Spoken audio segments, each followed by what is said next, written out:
Today we are going to discuss about practical spots. I already uploaded the questions, so today we discuss the answers, right? So first one, what is this parasite? In infective stage of this parasite. So actually this is the trichura adult male and female. So here according to the first question, what we expecting when you are writing the scientific name you have to follow the scientific rules. So when you are writing by your hands you have to underline correct spelling, and when we consider genus name, first letter should be capital, and the genus name letters and the species letters should be the simple. Then what is the infective stage of this parasite? So this is mature embryonated egg or larva containing egg is the correct answer. If you write embryonated egg, it is wrong because that is not the infective stage. If you write egg, that is also wrong because mature embryonated eggs only the infective to human. Right after shading the eggs, it is developed into further, that means there are some other development environment, then only it will become a infective, right? So after shading inside the egg, it looks like a granule like. So when it is matured, it inside these granules will become a larva. So inside the egg we can see the larva, right? That is the larva containing egg is the infective stage. What is this? Name one technique for the collection and examination of this parasite. So this is egg of Enterobius vermicularis. Again here the scientific name, rules of the scientific name should be followed. So here how to identify this is Enterobius vermicularis. Here you can see second picture, you can see here this is this side flattened, the one other side the convex, right? So this is the characteristic features. Another thing, two layers of egg cell you can see. This is the characteristic feature of the the Enterobius vermicularis egg. So technique is called step technique. So here what is step is called step technique. Normally in the case of Enterobius vermicularis, female after mating male and female, the female inside the body we can see the egg. So normally when we consider other parasite, intestinal parasite, they lay the egg inside the intestine, if it is large intestine or small intestine. That time when the infected person said that the feces it contained the egg, but in the case of Enterobius vermicularis not like that. The gravid female mean the female adult which are containing the egg inside the body. They are at night time they are come outside the perianal area, right? The perianal area, and they lay the egg right in perianal area. Then it will hatch out and the egg become a larva, right? This is happening in the Enterobius vermicularis. So when we are collecting the sample as a specimen, the stool sample as a specimen for the identification of Enterobius vermicularis, it should be negative, because here in the stool sample there is no any sometimes if it is severe cases, the severe enterobiasis, only you can see the egg in the stool sample, right? But normally we cannot see the egg in the stool, only we can see the perianal area. So if we want to collect these, we have to use special techniques. So one is the Scotch tape technique, other one NIH swab, other one anal swab. These three are the most common method used to collect this egg. Next, name A and B. Here, the A is the first one. Hymelopis nana. B is the Hymelopis diminuta. Here also you should follow the scientific naming rules. So here when we how to identify, how to differentiate the these two species, these two are genus Hymelopis, whether which one is diminuta, which one is nana.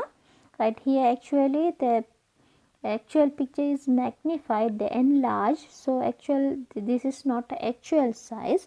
Normally when we consider the Hymelopis diminuta and nana, the Hymelopis diminuta is the larger egg compared with Hymelopis nana, because an italic nana mean smaller, right? Another thing, first one, the size. When we consider the size, diminuta is larger, nana is smaller.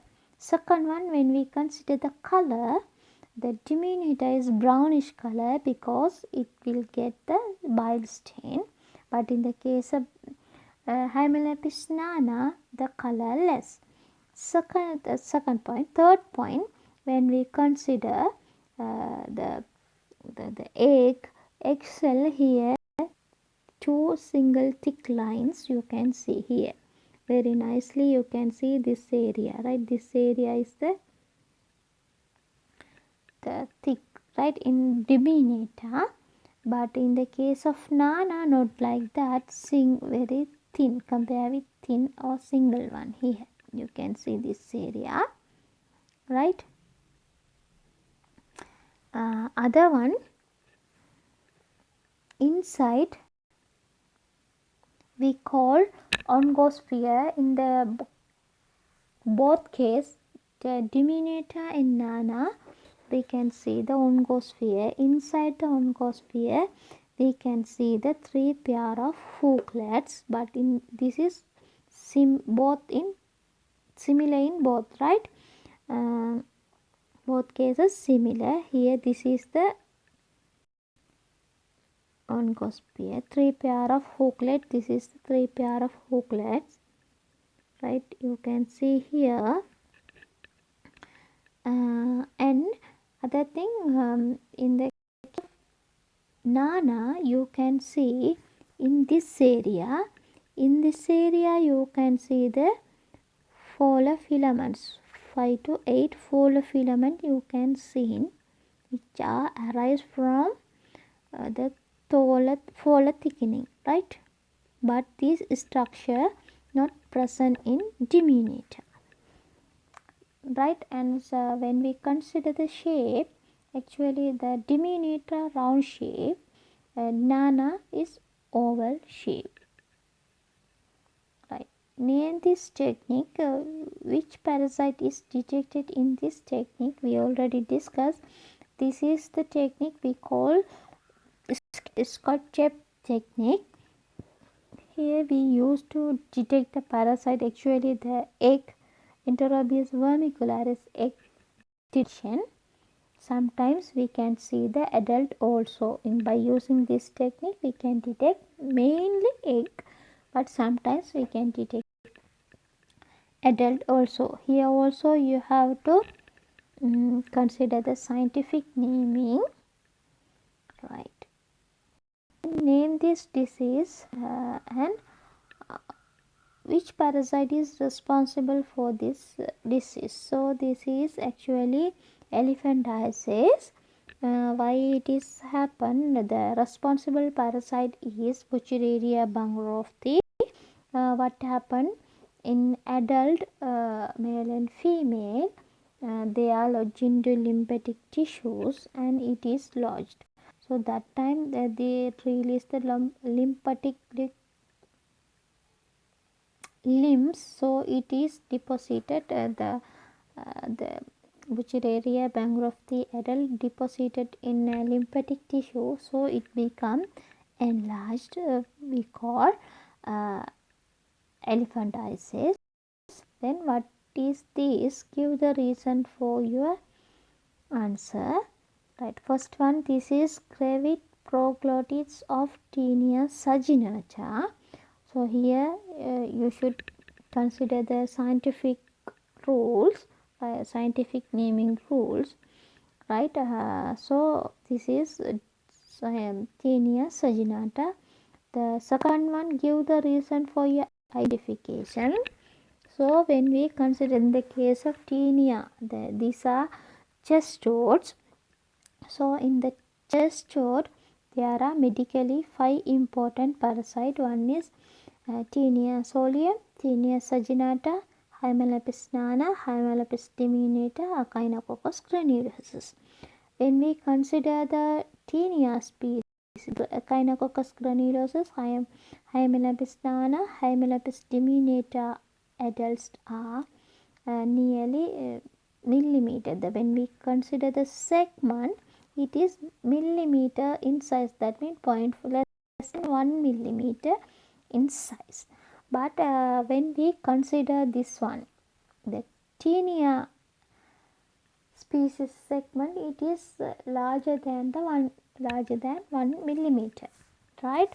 So that is the main point, how to differentiate or how to identify the segments. Then Tinea solium and Tinea saginata. Here we already told it is more than 1 millimeter, right? So when we consider the length, Tinea solium and Tinea saginata, in the case of Tinea saginata, the width is 5 millimeter, length is 20 millimeter. So 2 centimeter. Actually 20 millimeter means this is 20 millimeter. This is 20 millimeter. In here, this is 5 millimeter. Right? This is 5 millimeter. This is 5 millimeter. Right? So, and in the case of Tinea solium, the width is 6 millimeter. Length is 12 millimeter. One thing, when we consider the lateral branches, here you can see the blackish color. At center you can see, this is at center you can see the main branches, and the both left and right side you can see the lateral uterine branches. So by counting the lateral branches, we can confirm the species, whether it is Tinea solium or Tinea saginata. In the case of Tinea saginata, when we consider the lateral branches, it should be more than 15 lateral branches, right? If in one side, right? That means in both sides more than 15 you have to count. If you count more than 15, that is Tinea saginata. In the case of Tinea solium,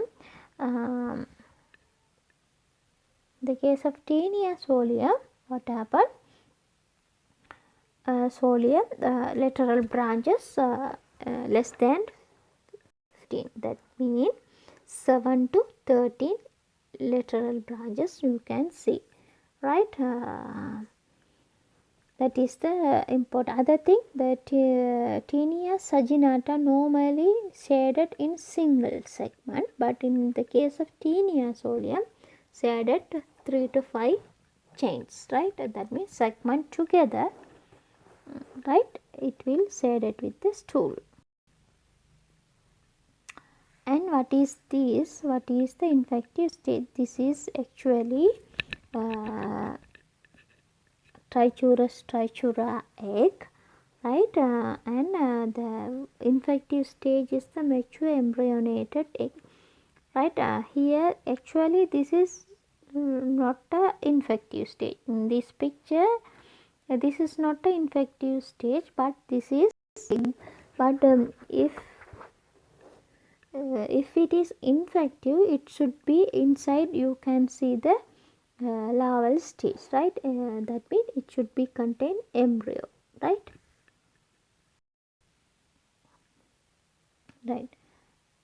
This is life cycle of actually how to differentiate in the case of the cystosoma species. Actually, there are three medically important species. One is Cystosoma mansonia, Cystosoma hematobium, Cystosoma japonicum.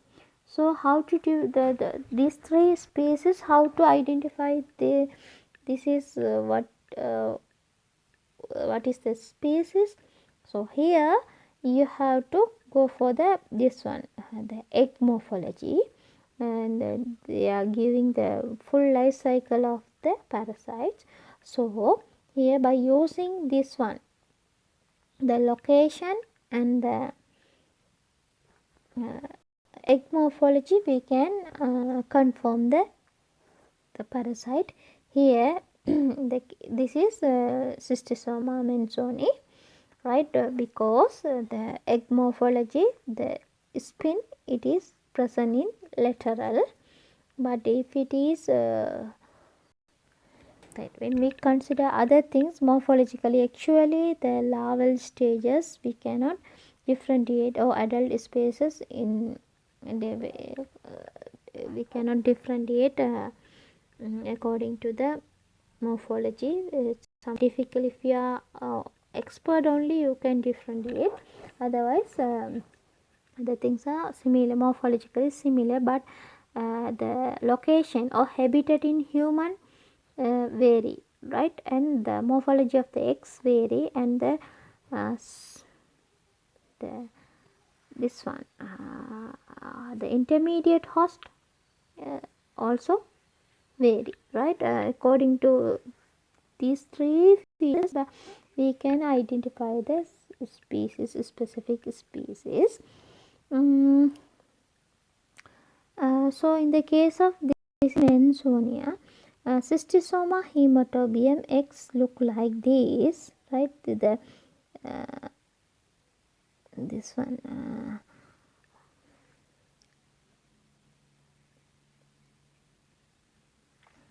Right, the spin is terminal, right, one side, but here this is one side, this is lateral.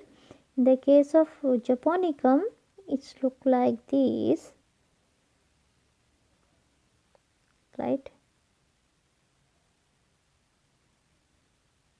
There is a knob like thing, right? This is the knob, but we cannot see like the pointed form in here or here. We cannot see like a knob, right? In the case of Cystosoma japonicum, this is Cystosoma hematobium, right? This is the difference. Other thing, A, B, C, A is the egg, B miracidium, and C is the cercaria. So cercaria is the infective stage in Cystosoma species. So you have to remember, adult in the case of Cystosoma species, not like other trematode, the male and females are separated like a nematode, intestinal nematode. Here male and female are separated, but male and female always joined together. Male present outside, female present inside. But in the other trematodes, male and female are in single organism, right? That means male and female reproductive system present in single organism. But here not like that, we can separate male and female. Right, what is this A, B, C, D identify? Actually, in the case of Ascaris lumbricoid, we can see 4 different type of eggs. So here we are try to differentiate these 4 species. First one, the Ascaris lumbricoid, fertile corticated egg. Again, the Ascaris lumbricoid we already discussed. There are 4 types according to the fertility, and other one is the presence of the outer membrane, the protein membrane. Right, if it is fertile, right, it is oval shape, round shape. If not fertile, it is elongated. Right, this is the main thing. If it is corticated, you can see outside dark brownish color, irregular shape. If it is decorticated, there is no rough dark brownish color. Right, first one, so according to that, this is oval shape. Outside you can see this one is the, right, this one is the corticated. So this is Ascaris lumbricoid, fertile corticated egg. Second B, Ascaris lumbricoid, fertile decorticated egg. Here there is no outer the covering, so this is decorticate, right, fertile, because this is round shape. And this one, third one, Ascaris lumbricoid, unfertile corticated. Here you can see, compare with first pic, A, C, this is A, right, this is A. C is the elongated, right, elongated one. Here inside you can see the granule like things, but if it is fertile, you can see like a picture B, right, inside you can see the round shape, right, but if it is unfertile, you can see inside granule like things. So it is corticated because outside irregular shape, brown color. The fourth one, Ascaris lumbricoid, unfertile decorticated egg, right. What is this? What is the infective stage? Mode of transmission. So this is the hookworm egg. So or otherwise egg of the Necator americanus. So here you can see in normal wet mount, it is colorless. The outer shell, this is the single outer cell, right? This is one single outer cell, right? Between this is at center we call blastomas. Right? Between the egg cells and the blastomas, this area is transparent, right? This area is transparent. And here you can see the blastomas, right? Normally 2, 4, 8, 16 you can see, right? Normally in saline mount, at center the blastomas look like a greenish color, right? You remember that. Infective stage is the filariform larva. So in the case of hookworm, you can see adult male and female egg and the larva, rabidiform larva and filariform larva. So rabidiform larva is not the infective stage, but filariform larva is the infective form. Right, here how it is transmitted.